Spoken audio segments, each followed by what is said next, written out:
Hello and welcome back to Invincible Asia. I'm George Clark and this is my review for Blade of the 47 Ronin.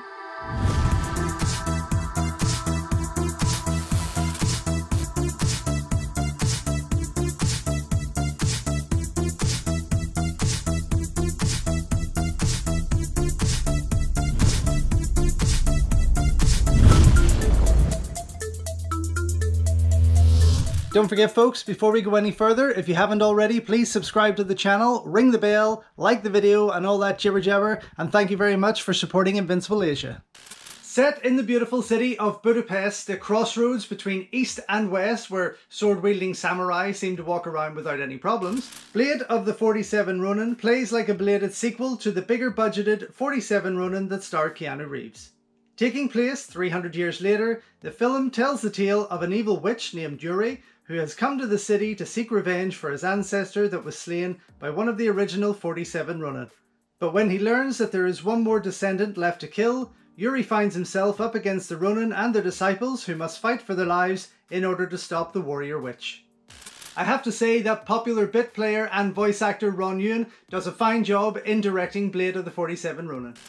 Younger brother to the equally talented and popular Roger Yuan, known for his roles in films such as Once Upon a Time in China and America, Shanghai Noon, Bulletproof Monk and Crouching Tiger, Hidden Dragon, Sword of Destiny, to name but a few, Ron started life in the industry back in the early 90s with roles in American martial arts movies such as Don Wilson's Ring of Fire 1 and 2, Vanishing Son 3 and 4, Double Dragon alongside his big brother and star Mark Dacascos, White Tiger with Gary Daniels, and a brief role in Andy Lau's underrated Ringo Lam film, The Adventurers.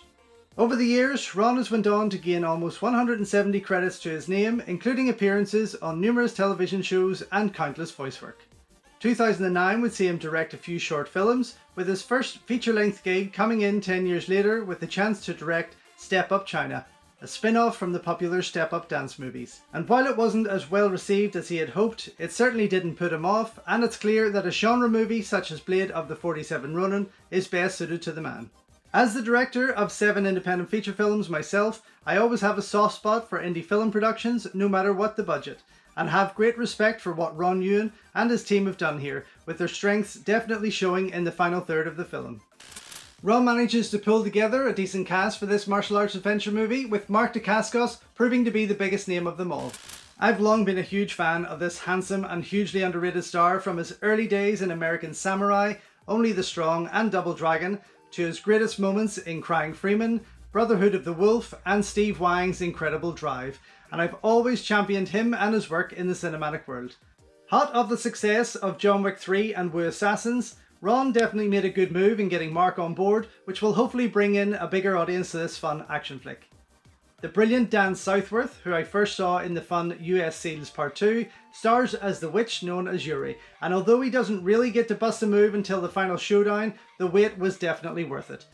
Of course, many would probably recognise Dan more so for his role as Eric Myers, the Quantum Ranger in Power Rangers Time Force, and joining him is another former Power Ranger, the handsome Yoshi Saruso, who played Koda the Blue Dino Charge Ranger.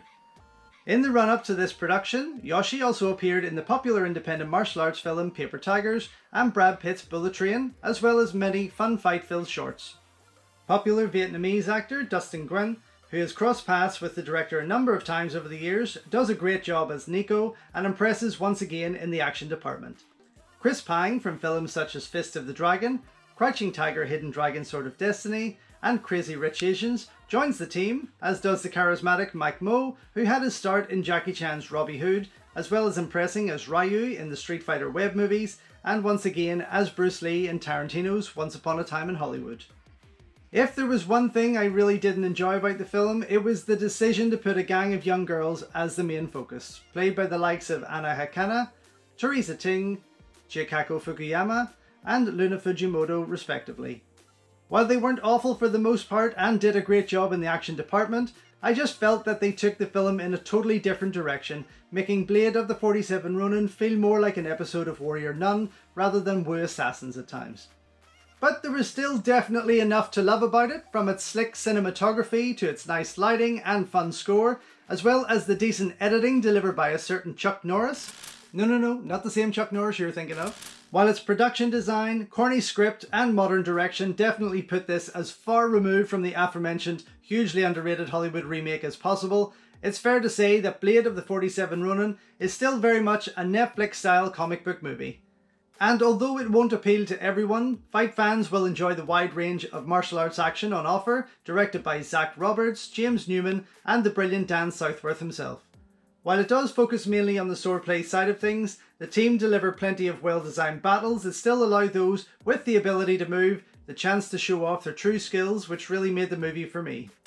Blade of the 47 Ronin gets its UK release courtesy of Dazzler Media on April 24th.